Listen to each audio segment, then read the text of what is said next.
Welcome to Bunch Formation, your newest favorite college football and currently basketball show. I am Chris Vannini, and the only thing I'm going to do is fire my staff and get a new one. Can't you guys take a joke? Okay. I didn't like that joke. I am David Ubben, and I watched a lot of basketball this weekend, and I was on a plane an hour ago, Chris. And boy, are your arms tired.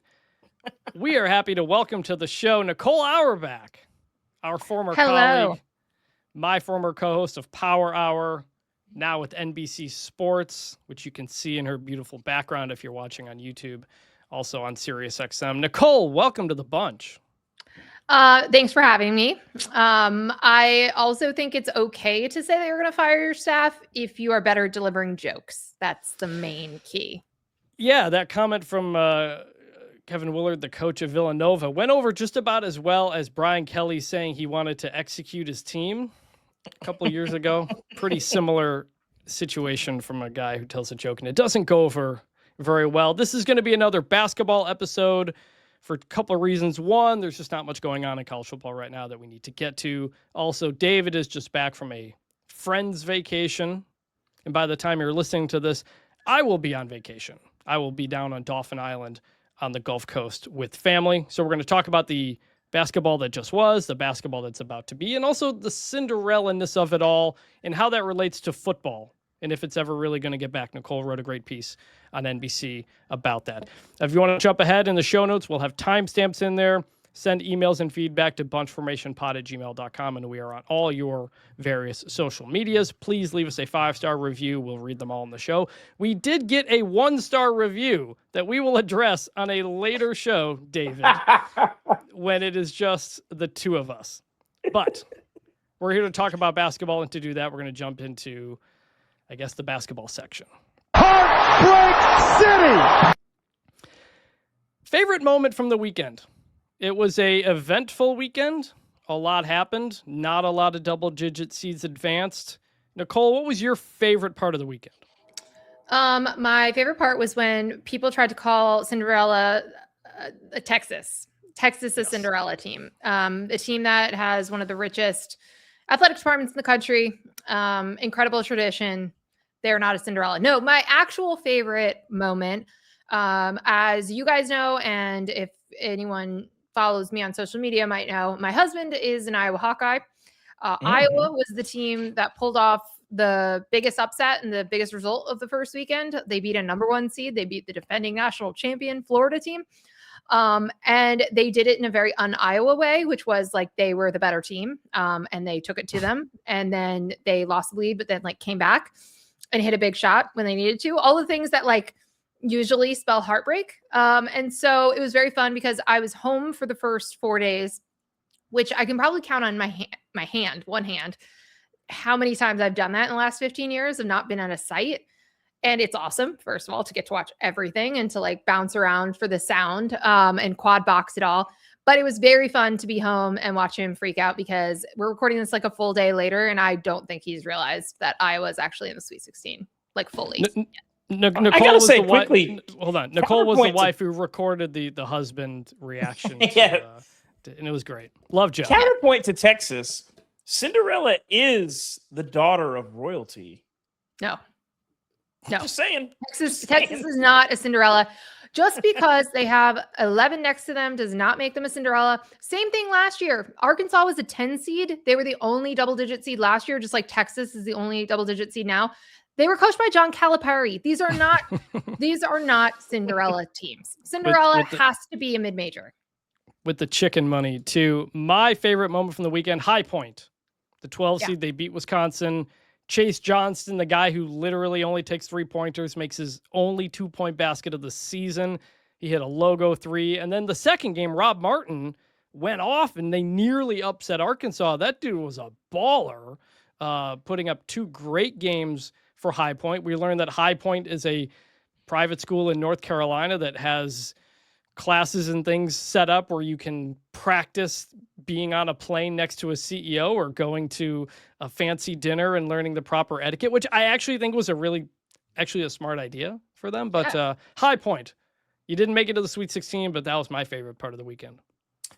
I'm going to go with the collective embrace of the off-season pastime for Nebraska, loving basketball. It's interesting when you can point very clearly to this is the best moment that your program has ever enjoyed, and Nebraska advancing in pretty dramatic fashion to the Sweet 16 for the first time. And then all of the Nebraska fans jumping into the Bricktown Canal in Oklahoma City. The tournament at its best. The canal, the legality of which jumping into, I am unclear on. I lived in Oklahoma City for a brief moment. So I've spent some time around the canal. But shout out to the Nebraska fans who had probably the best weekend of maybe just about anybody in the tournament. Yeah, Nebraska ball had not won an NCAA tournament game ever. Now they have won 2. They took over that arena in Oklahoma City, and now they're going to play Iowa in what is going to be a crazy game. We'll get to the previews of the next region. But I've been saying kind of all year, like Nebraska's kind of had a Indiana football type of year. They started 20-0, I think Nebraska did. They were the second last undefeated team behind Miami of Ohio, right after Indiana football does what it does, things that they've never done. Nicole, you were up close with the Indiana team. You're there in Big Ten country. You're in Chicago. Like, what have you thought about what Nebraska did this year? It's awesome. I mean, there were a lot of points in the year. I forget when Nebraska had their first loss, but there was a lot of overlap between like Indiana was undefeated in football and Nebraska was undefeated in basketball, and it was kind of breaking everyone's brains.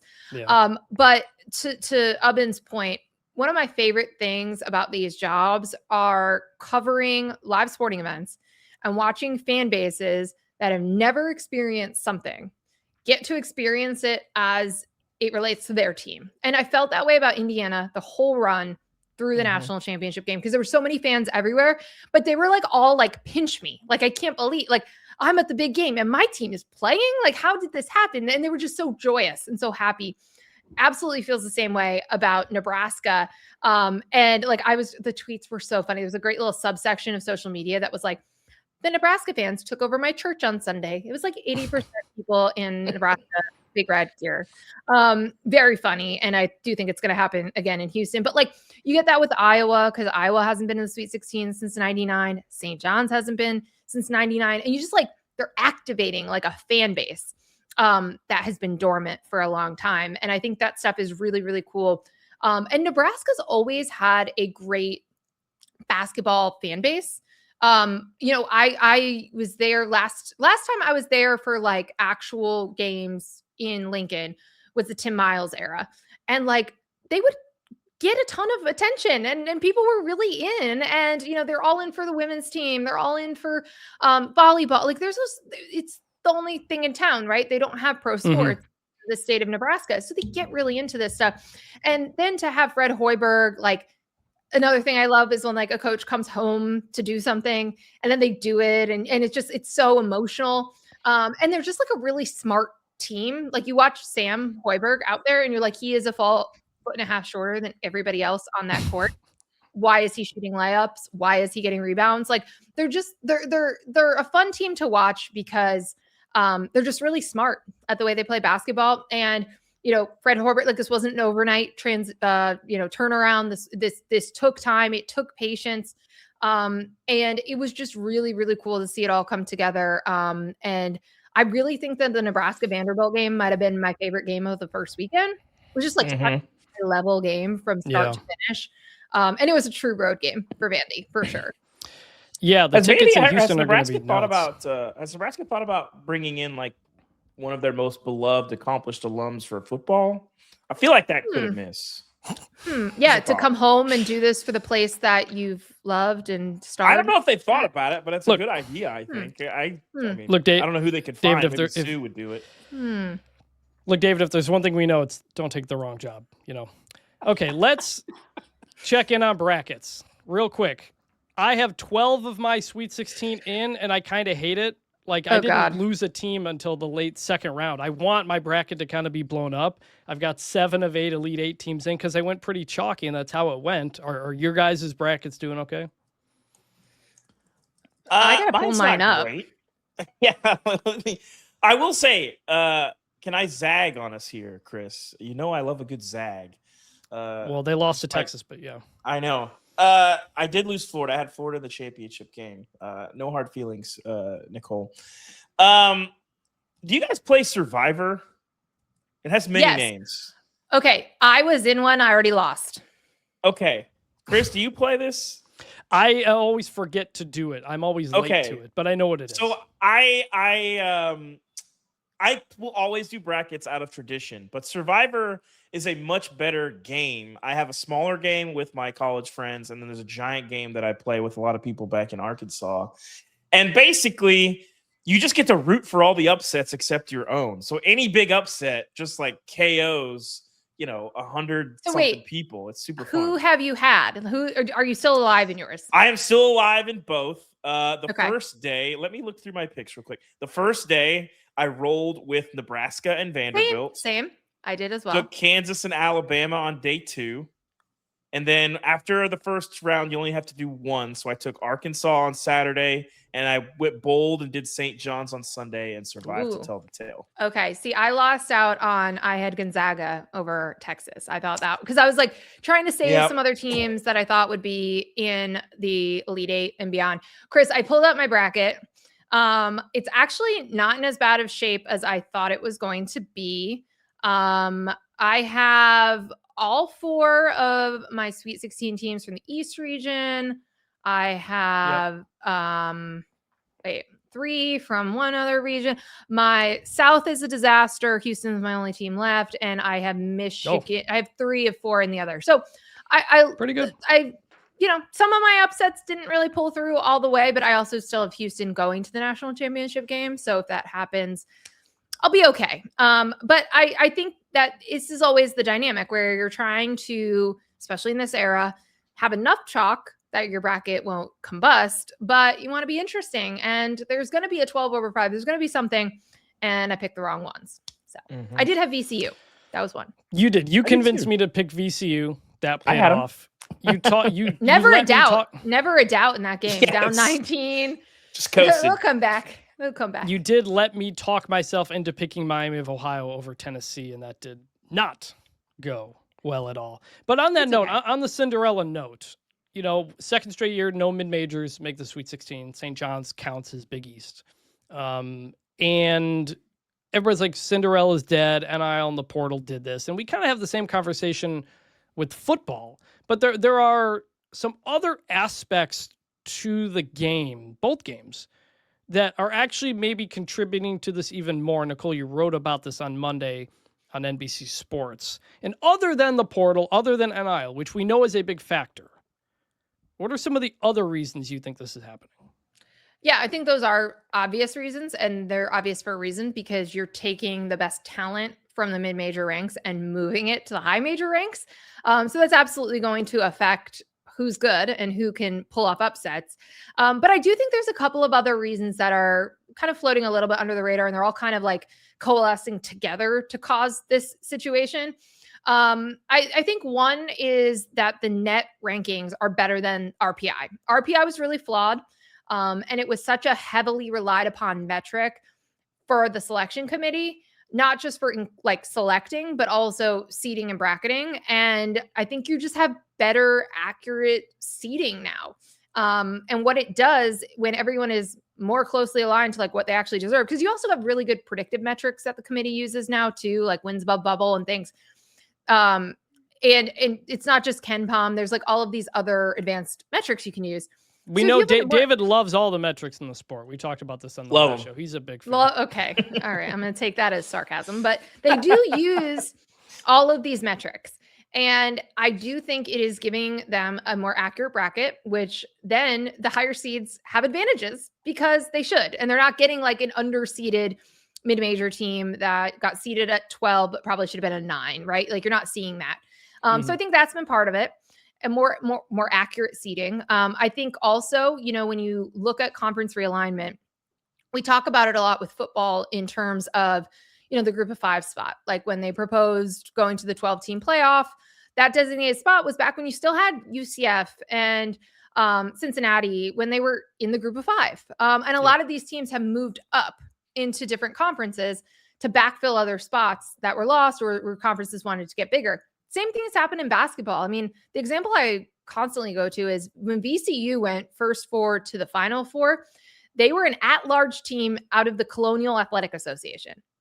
That league is not getting at-large teams in now because their best teams got pulled up into other leagues that were backfilling for other losses. And the champions and the representatives you're getting for the mid-major ranks are not as strong as they used to be. Dan Wolken at Yahoo had a really good breakdown of like the Ken Palm numbers of like the average 13 seed 10 years ago versus a 13 seed now. And so you can just see that there's like a difference in the quality of the teams that are making it, which again makes sense when you talk about the players and where they are and where talent is and how it can be, enticed to go up a level with NIL deals.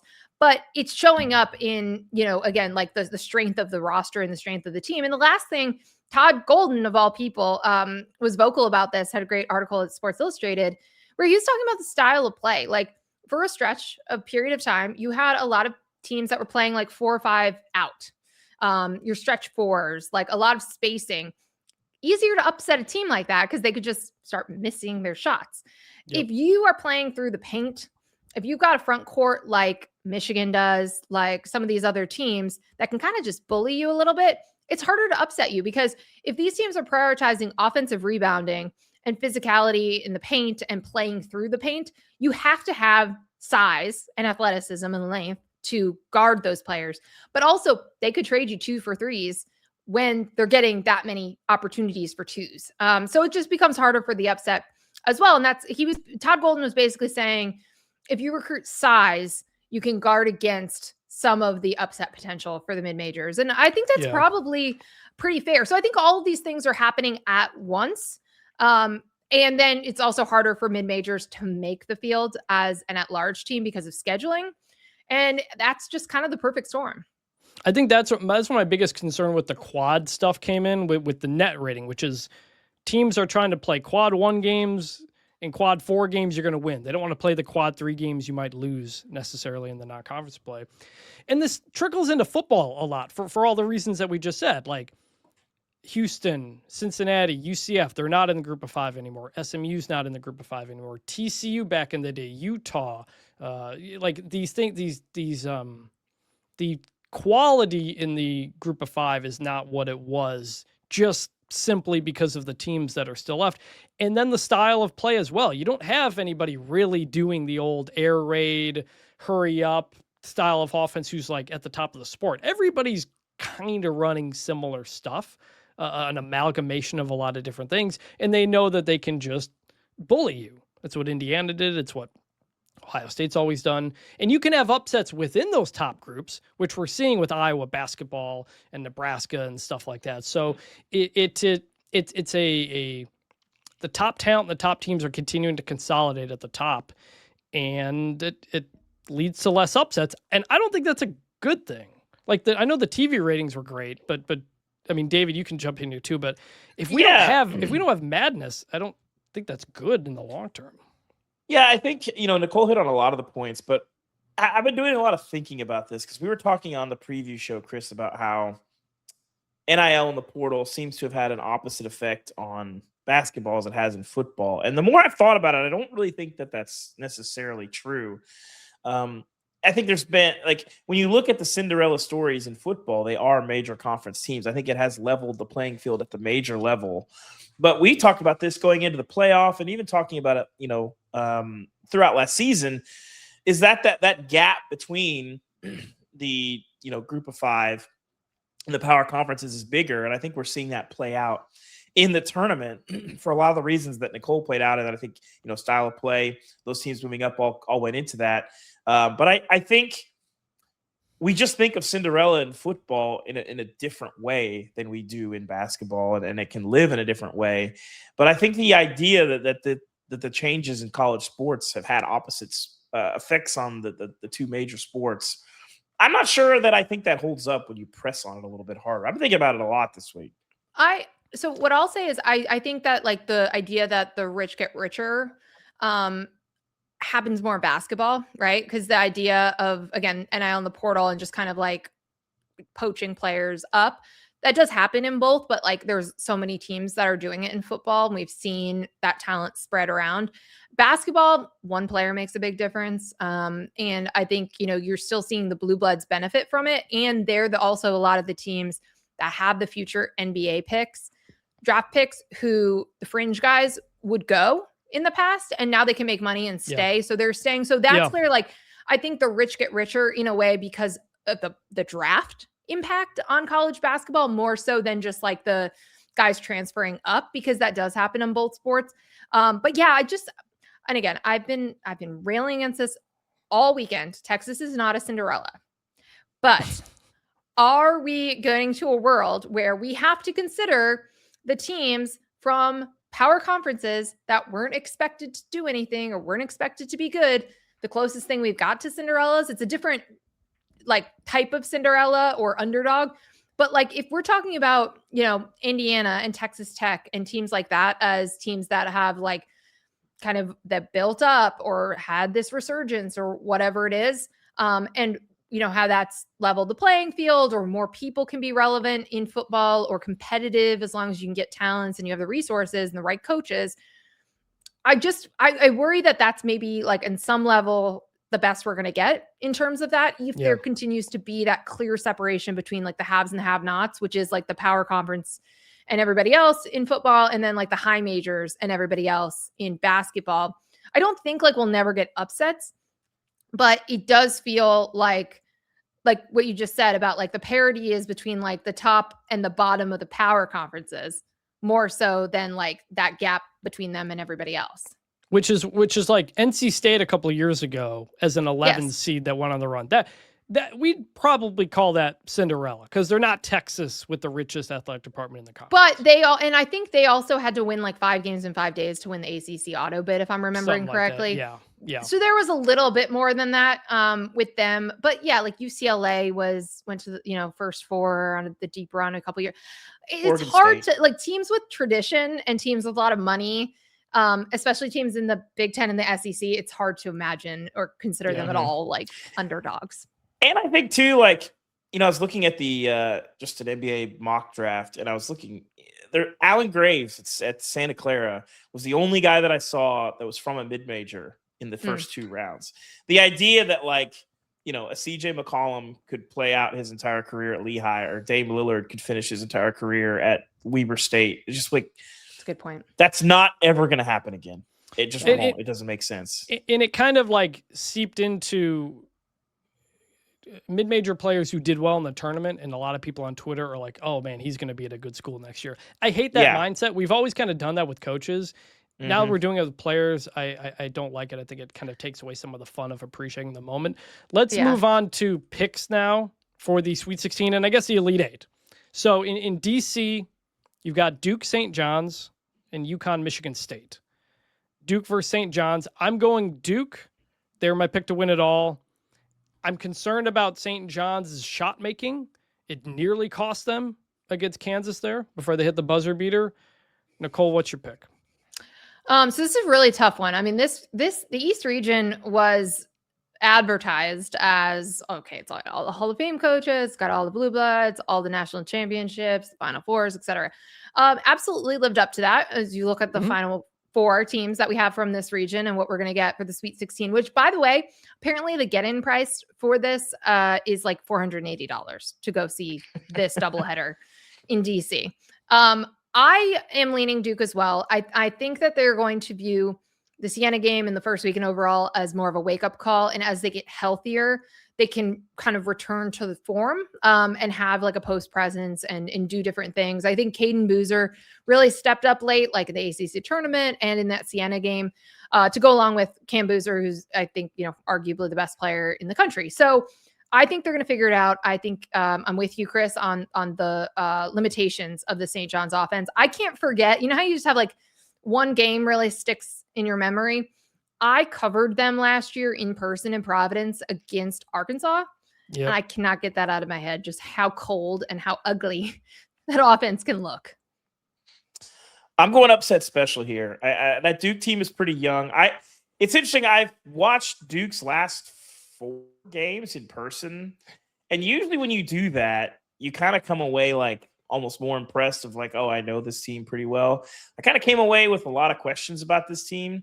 And that youth, Dami Sarr, the Boozer twins, Kamania, they got some older guys. Malik Brown's a senior. But like, I wonder if on that stage with a lot of pressure where it's like, it kind of feels like national title or bust for Duke, if they're ready to match with the defensive intensity and probably some wrinkles that Rick Pitino will have for them. So I'm going to go St. John's here. I have them in my bracket. I think it's going to play out. I think they upset Duke here. I think just on that stage with that youth going up against St. John's defense, I think they can bully him a little bit, provided that Cam Boozer doesn't get like 4 fouls on Zuby Ejiofor in the first like 10 minutes of the game. That's true too. So Rick Pitino with the chance to take St. John's to the Final Four would be pretty sweet. UConn, Michigan State. I had both these teams in. I went with UConn. I'm going to stick with UConn. I worry about Michigan State's ability to handle Caravan inside. And the Spartans, like Jeremy Fears played really well in that game, but MSU had a lot of bad turnovers. If Cohen Carr plays like he did in that game with the rebounding and the defense and 3-point shots, they've got a chance. I've just been concerned MSU doesn't have the athleticism all season long. What about you? I'm going to go upset again. I've got Michigan State in my Final Four. Give me the Spartans. I trust them. This UConn team, I watched them struggle too much with like teams in the bottom half of the Big East where you're just like, where is the UConn that I love? And I hadn't seen them much this year. Give me the Spartans. I'm also going to take the Spartans, which is not what I did in my original bracket. But I'm changing my mind on that with Jeremy Fears and company. Chris, I know you're a Michigan State alum, and so you're nitpicking this team, but to me, it has the feel of the Final Four teams that Tom Izzo has taken to the Final Four. The surprising ones, like 2015. The surprising ones, which I've covered. Yeah. I've covered a couple of them in person, like along their way. Yeah, and Jeremy Fears feels like the person that would lead that. And then like Cohen Carr and his highlight reel dunks. Alex Caravan absolutely is playing like he refuses to lose. But that team is high variance. So I am going with the Spartans as well. And then with the 2-day turnaround, Tom Izzo, maybe, he pulls up the upset to get out of the region as well. So I guess real quick, then the pick for the region, I got Duke, UConn. I got Duke. David, you've got Michigan State. Yep. Who do you have, Nicole, win in the region?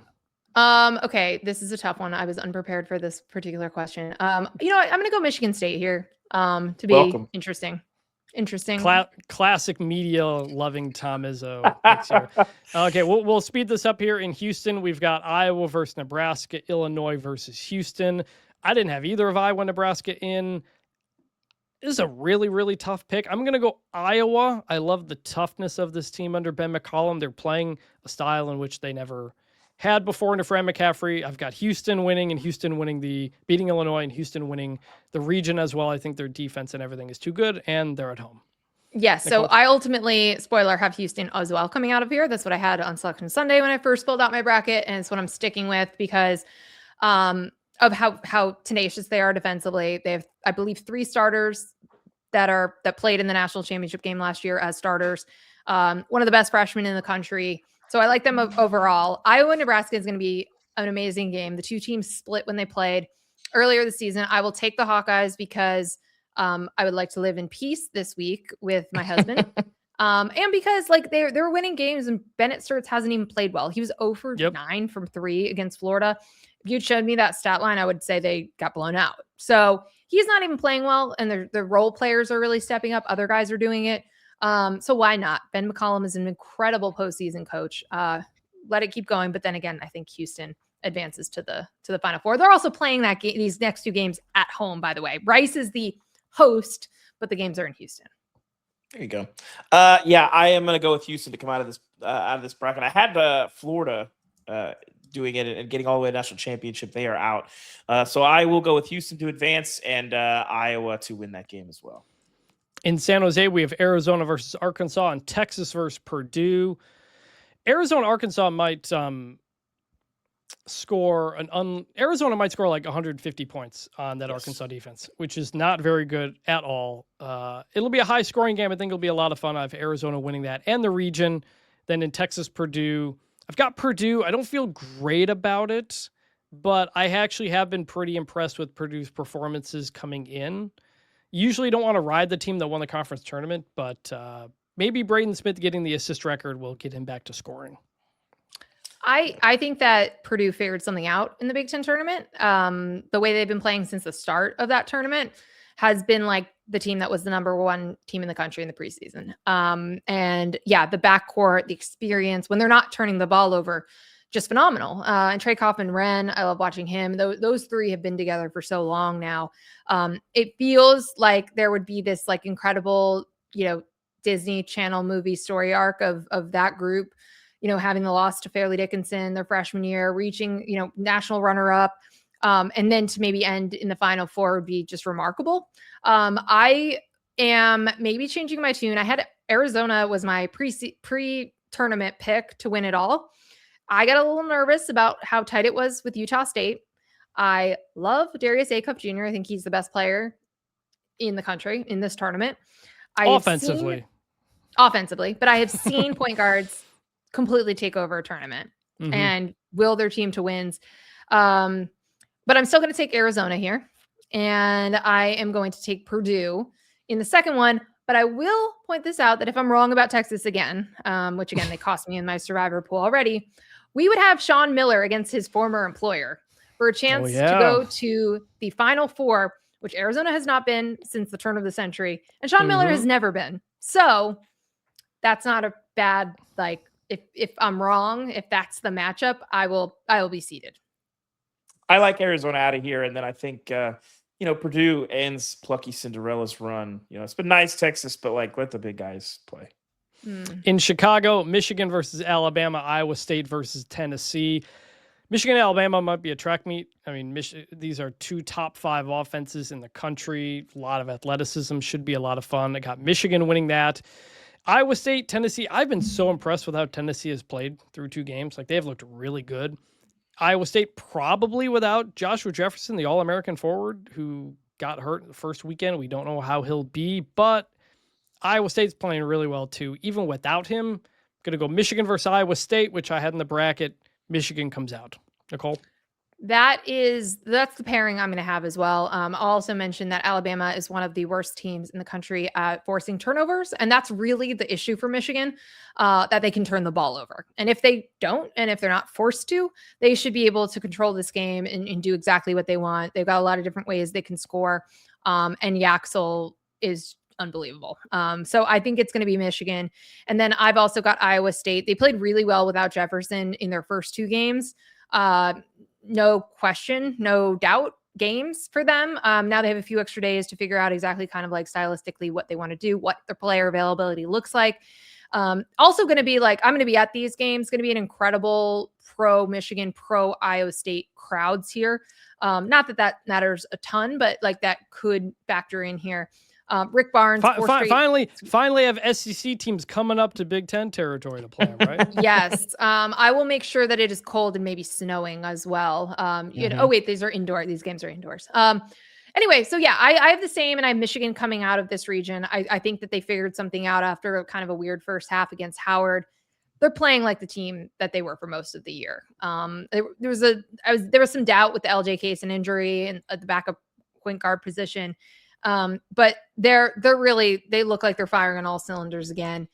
So I expect them to come out of Chicago.